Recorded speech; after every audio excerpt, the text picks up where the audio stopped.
Okay, so this is my Sanzinia brumation facility, which is really kind of a much cooler term as opposed to my storage portable building.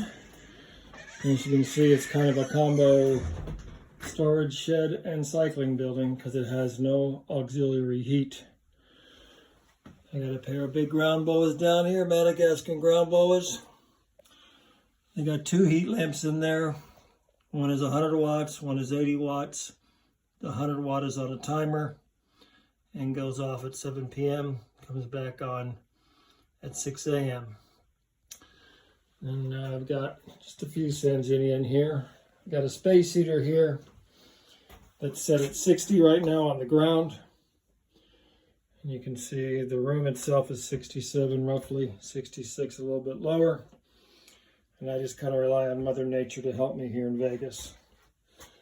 But each cage has, I think the thermostat is set at about 74 day, 62 at night. Night drop kicks in at 6, comes back on at 8. The lights in the building are on for 10 hours a day, and I'm going to drop those to 8 probably in a couple of weeks, and I'll drop the nighttime low 4 or 5 degrees too. But kind of just getting introduced to each other. I had some copulations, no follicles felt, none of that kind of stuff. It's way early. That's a proven female there, Eastern. My proven male here, Eastern.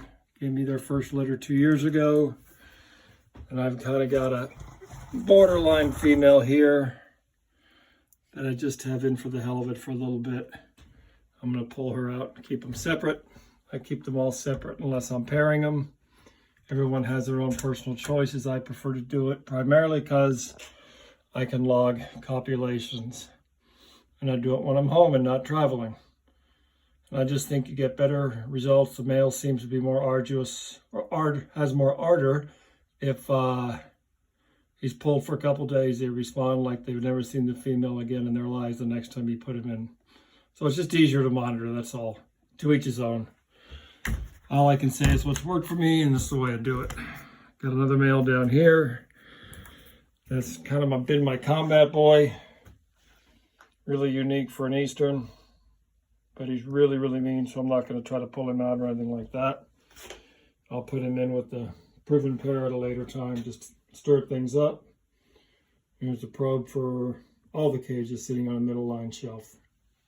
And then I've got some Westerns. This is a girl that came back to me a couple years ago, was really obese. It's a 7-foot Western. She's been on a diet for 2 years. Really hope she goes this year. I was breeding for high yellow, high contrast, and she's my F2 of that project.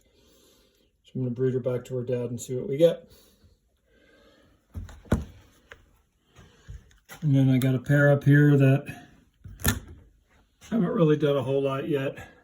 That's my proven male that actually sired all the high yellow babies. It's a new female for me and for him. They haven't shown much interest in each other yet. And this is the female that gave me all the high yellow babies the first time. Much smaller than her daughter. She just got done pairing, or copulating I should say, with another male. That's down here. Yeah, so they bred last night, or all day yesterday. You can tell he's all coiled up. I just pulled him out.